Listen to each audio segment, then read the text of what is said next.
आप सभी को माँ अन्नपूर्णा जयंती की हार्दिक शुभकामनाएं। आज रिस्पान कीजिए माँ अन्नपूर्णा की कथा का। अब तक हमारे चैनल पर मार्गशीर्ष मास महात्म्य की कथाएं हर दिन सुनने के लिए आप सभी का बहुत बहुत धन्यवाद और उम्मीद है कि आने वाले पौष महीने में भी आप इसी तरह से हमारे चैनल पर हर दिन कथाएं जरूर सुनेंगे। प्राचीन समय की बात है। काशी निवासी धनंजय की पत्नी का नाम सुलक्षणा था। वैसे तो उन्हें सारे सुख प्राप्त थे, केवल गरीबी ही उनके दुख का कारण थी और ये दुख उन्हें हर समय सताता रहता था।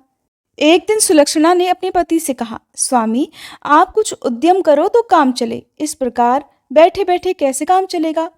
सुलक्षणा की बात धनंजय के मन में बैठ गई और उसी दिन वह भगवान शंकर जी को प्रसन्न करने के लिए बैठ गया और कहने लगा, हे देवाधिदेव विश्वेश्वर, मुझे पूजा पाठ कुछ भी नहीं आता है, मैं तो केवल आपके भरोसे बैठा हूँ। ऐसा कहकर विनती करते हुए वह 2 दिन तक भूखा प्यासा बैठा रहा।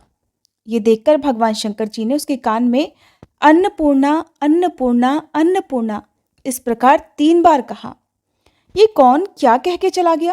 अब धनंजय इसी सोच में पड़ गया। फिर वह मंदिर में जितने भी ब्राह्मण लोग आया करते, भक्तजन आया करते, उन सभी से पूछने लगा कि पंडित जी, ये अन्नपूर्णा कौन है। ब्राह्मणों ने कहा कि तू अन्न छोड़कर बैठा है तो इसलिए तुझे हर समय केवल अन्न की बात ही सूझती है। जा घर जाकर भोजन ग्रहण कर। अब धनंजय घर गया, अपनी पत्नी से सारी बात उसने बताई तो पत्नी कहने लगी, स्वामी आप चिंता मत कीजिए, स्वयं शंकर जी ने ही ये मंत्र आपको दिया है और वे स्वयं ही इस बात को प्रकट करेंगे। आप फिर से जाकर उनकी आराधना कीजिए। धनंजय फिर से जैसे का तैसा, यानी कि बिना खाए पिए भगवान की पूजा में और ध्यान में बैठ गया। अब रात में शंकर जी ने फिर से उसके कान में आज्ञा दी, जा तू पूर्व दिशा में जा और रास्ते भर अन्नपूर्णा का नाम जपते रहना। इस प्रकार धनंजय अन्नपूर्णा माँ का नाम जपता जाता, रास्ते में फल खाता, झरनों का मीठा पानी पीता। इस प्रकार जाने कितने ही दिनों तक वह लगातार चलता गया। कई दिनों तक लगातार चलने के बाद उसे एक बहुत सुंदर वन मिला जो चांदी की तरह उजला था। इस प्रकार उसी वन में एक सरोवर भी था जिसके किनारे जाने कितनी ही सुंदर अप्सराएं झुंड बनाए हुए बैठी थी। उनमें से एक कथा कहती थी और सब माँ अन्नपूर्णा माँ अन्नपूर्णा माँ अन्नपूर्णा इस प्रकार बार बार कहा करती। वह अगहन महीने की उजियारी रात थी और उसी दिन से ही व्रत का प्रारंभ था। जिस शब्द की खोज करने वह निकला था, धनंजय को उसे वही शब्द वहां भी सुनने को मिला। अब धनंजय ने हिम्मत जुटाकर उन सभी देवियों के पास जाकर पूछा कि हे देवियों, ये आप क्या कर रही हैं। तब उन सब ने कहा, हम माँ अन्नपूर्णा का व्रत करती हैं। तब धनंजय ने पूछा कि इस व्रत को करने से क्या मिलता है, इस पूजा का विधान क्या है, क्या किसी और ने भी इस व्रत को किया है, इस व्रत को कब किया जाता है, कैसे किया जाता है, इसकी विधि क्या है, कृपया आप सभी मुझसे भी बताइए। तब वे कहने लगी कि इस व्रत को सब कोई कर सकता है। 21 दिन तक के लिए 21 गांठ का सूत लेना चाहिए। अगर 21 दिन व्रत ना कर पाए तो केवल 1 दिन भी उपवास कर सकते हैं। अगर 1 दिन का उपवास करना भी संभव ना हो तो पूर्णिमा के दिन केवल कथा सुनकर प्रसाद ही ग्रहण कर लेना चाहिए। कथा सुनने से पहले कुछ भी ग्रहण ना करें, निराहार रहकर कथा कहें। कथा सुनने वाला अगर कोई भी ना मिले, अपने सामने पीपल के पत्तों को रखकर या सुपारी या फिर ग्वार पाठे के वृक्ष के सामने बैठकर या दीपक जलाकर या फिर सूर्य, गाय या तुलसी जी या महादेव जी को बिना कथाएं सुनाए मुख में दाना ना डाले। अगर भूल से कुछ मुंह में चला भी जाए तो फिर 1 दिन का उपवास फिर से करें। व्रत के दिन क्रोध ना करें, झूठ ना बोले। धनंजय बोला, इस व्रत को करने से मुझे क्या मिलेगा। तब वे देवियां कहने लगी कि इसको करने से अंधों को आंखें मिल जाती हैं, लूलों को हाथ मिल जाते हैं, निर्धन के घर धन के भंडार भर जाते हैं, बांझन को संतान मिल जाती है, मूर्ख को विद्या मिल जाती है, और जो भी जिस भी कामना से इस व्रत को करता है, माँ अन्नपूर्णा उसकी सब इच्छाएं पूर्ण करती हैं। तब धनंजय कहने लगा कि बहनों, मेरे पास भी धन नहीं है, विद्या नहीं है, कुछ भी तो नहीं है, मैं तो दुखिया ब्राह्मण हूँ, क्या मुझे इस व्रत का डोरा दोगी। तो देवियां कहने लगी, हाँ भाई, तेरा कल्याण हो, हम तुझे डोरा देंगे, ले इस व्रत का डोरा ले। फिर धनंजय ने वह डोरा लेकर व्रत पूर्ण किया। जब व्रत पूरा हुआ तब सरोवर में से 21 खंड की सोने की सीढ़ी हीरे मोती जड़ी हुई प्रकट हुई। धनंजय जय अन्नपूर्णा कहता हुआ जाता था। इस प्रकार जाने कितनी ही सीढ़ियां वह नीचे उतर गया। जब नीचे उतरा तो उसने देखा कि करोड़ों सूर्य से प्रकाशमान मां अन्नपूर्णा का मंदिर है। उसके सामने सोने के सिंहासन पर मां अन्नपूर्णा विराजमान है। सामने भिक्षा के लिए शंकर भगवान खड़े हुए हैं। देवांगनाएं चंवर डुला रही हैं। कितने ही हथियार बांधकर पहरा दे रही हैं। धनंजय दौड़कर मां अन्नपूर्णा के चरणों में गिर गया। देवी उसके मन का दुख जान गई। धनंजय कहने लगा, मां, आप तो अंतर्यामिनी हो, आपको अपनी दशा क्या बताऊं। मां कहने लगी, तूने मेरा व्रत किया है, जा, संसार तेरा सम्मान करेगा। तब मां अन्नपूर्णा ने धनंजय की जिह्वा पर बीज मंत्र लिख दिया। अब तो उसके रोम रोम में विद्या प्रकट हो गई। इतने में ही धनंजय ने देखा कि वो तो अपने घर के सामने खड़ा है। अब वह घर आ गया। मां अन्नपूर्णा का वरदान अपने साथ लेकर आया। अपनी पत्नी से उसने सारी बात कही। मां अन्नपूर्णा की कृपा से उसके घर में सुख और संपत्ति का, धन का भंडार भर गया। छोटा सा घर बहुत बड़ा गिना जाने लगा। जैसे शहद के छत्ते में सैकड़ों मधुमक्खियां जमा होती हैं, उसी प्रकार अनेक सगे संबंधी घर आ आकर उसकी तारीफें करने लगे। कहने लगे, इतना धन और इतना बड़ा घर, सुंदर संतान नहीं तो इस कमाई का कौन भोग करेगा। सुलक्षणा की कोई संतान तो है नहीं, इसलिए तुम दूसरा विवाह कर लो। मन ना होते हुए भी धनंजय को दूसरा विवाह करना पड़ा और सती सुलक्षणा को सौतन का दुख उठाना पड़ा। इस प्रकार दिन बीतते गए। फिर अगले साल अगहन का महीना आया। सुलक्षणा ने अपने नए बंधन से बंधे हुए पति से कहलवाया कि हम इस व्रत के प्रभाव से ही सुखी हुए हैं, इसलिए किसी भी प्रकार इस व्रत को छोड़ना नहीं चाहिए।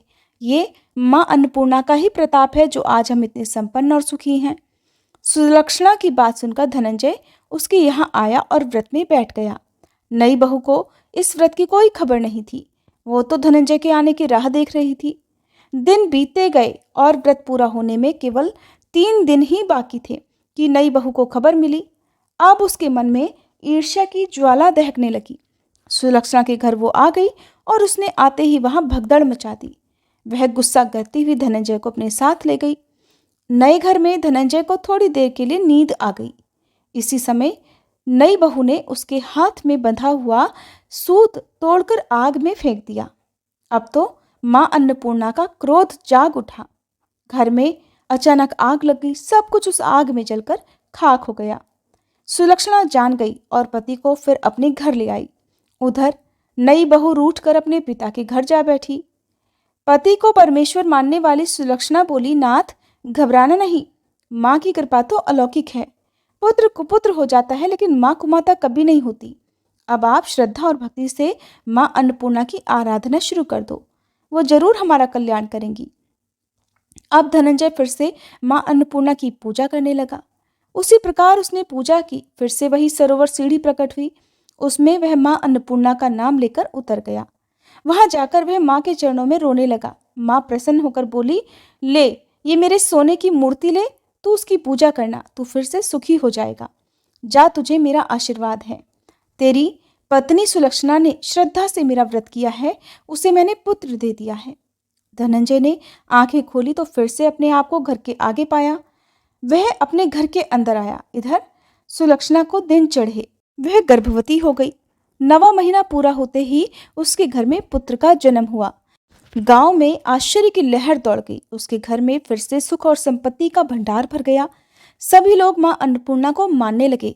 इसी प्रकार उसी गांव के निसंतान सेठ ने भी अन्नपूर्णा मां का व्रत किया, जिनके प्रभाव से उसके घर में भी पुत्र हुआ। तब उसने मां अन्नपूर्णा का विशाल मंदिर गांव में बना दिया। उसमें माताजी धूमधाम से पधारी। यज्ञ करवाया गया और धनंजय को उसी मंदिर के आचार्य का पद दे दिया गया। धनंजय को जीविका चलाने के लिए मंदिर की दक्षिणा और रहने के लिए बड़ा सुंदर सा भवन मिल गया। अब धनंजय अपनी पत्नी और अपने पुत्र के साथ वहां आराम से रहने लगा। माताजी की चढ़ावे में भरपूर आमदनी होने लगी। उधर नई बहू के पिता के घर डाका पड़ गया। सब कुछ लुट गया और वे गरीब हो गए। भीख मांगकर पेट भरने लगे। सुलक्षणा ने सुना तो उन्हें बुलावा भेजा। उन्हें अलग घर में रखवा लिया और उनके अन्न और वस्त्र का प्रबंध भी करवा दिया। धनंजय, सुलक्षणा और उसका पुत्र अब माँ अन्नपूर्णा की कृपा से बड़े आनंद से रहने लगे। हे माँ अन्नपूर्णा, जैसे आपने उनके घर में भंडार भरे, वैसे ही सबके भरना। इस कथा को कहने, सुनने और हुंकारा भरने वालों के घर में कभी अन्न और धन की कमी न रहने देना। प्रेम से बोलिए, अन्नपूर्णा मैया की जय। अन्नपूर्णा व्रत की दूसरी पौराणिक कथा के अनुसार एक बार पृथ्वीलोक पर सूखा पड़ गया। जमीन बंजर हो गई। फसलें, फलों आदि की पैदावार न होने से जीवन पर संकट आ गया। तब भगवान शिव जी ने पृथ्वीवासियों के कल्याण के लिए एक भिखारी का रूप धारण किया और माँ पार्वती जी ने माँ अन्नपूर्णा का अवतार लिया। इसके बाद भगवान शिव ने माँ अन्नपूर्णा से भिक्षा में अन्न मांगा। इस अन्न को लेकर भगवान शिव धरती लोक पर गए और सभी प्राणियों में इसे बांट दिया। इसके बाद धरती पर एक बार फिर से धन धान्य हो गया और इसके बाद से ही मार्गशीर्ष मास की पूर्णिमा तिथि को अन्नपूर्णा जयंती मनाई जाने लगी। माँ अन्नपूर्णा की पूजा हमेशा ब्रह्म मुहूर्त में या फिर शाम के समय करनी चाहिए। आप माँ अन्नपूर्णा की पूजा वैसे तो रोज भी कर सकते हैं, लेकिन अगहन महीने के शुक्रवार को खास तौर पर माँ की पूजा की जाती है। माँ को खीर का भोग बहुत प्रिय है और माँ अन्नपूर्णा का विश्वविख्यात मंदिर बनारस में काशी विश्वनाथ जी के मंदिर के बिल्कुल पास में ही है। कहते हैं कि अन्नपूर्णा माँ की पूजा करने से कभी भी घर में अन्न की कमी नहीं रहती, कोई भी व्यक्ति भूखा नहीं सोता। माँ अन्नपूर्णा की पूजा करने से पहले रसोई घर की भी पूजा की जाती है और कथा पढ़ने या सुनने से पहले अपने रसोई घर को साफ करके, किचन को, गैस चूल्हे को साफ करके वहाँ पर भी एक दीपक लगाना चाहिए। यदि आपके पास माँ अन्नपूर्णा की तस्वीर या मूर्ति ना हो तो मन में ही माँ अन्नपूर्णा का ध्यान करके उन्हें धन्यवाद देना चाहिए। ध्यान रखें कि पूजा करने से पहले जूठी रसोई नहीं होनी चाहिए। उस समय घर में आप कुछ ना बनाएं। जब आप पूजा कर लें उसके बाद ही घर में आपको जो भी भोजन आदि है वो तैयार करना चाहिए। आज के दिन अन्न का दान करने से, गरीबों को भोजन कराने से माँ अन्नपूर्णा की कृपा जीवन भर बनी रहती है। उम्मीद है ये कथा आपको पसंद आई होगी। वीडियो अगर अच्छी लगी हो तो वीडियो को लाइक करके, अगर आपने अभी तक हमारे चैनल को सब्सक्राइब नहीं किया है तो चैनल को सब्सक्राइब करके बेल आइकन जरूर प्रेस कीजिएगा।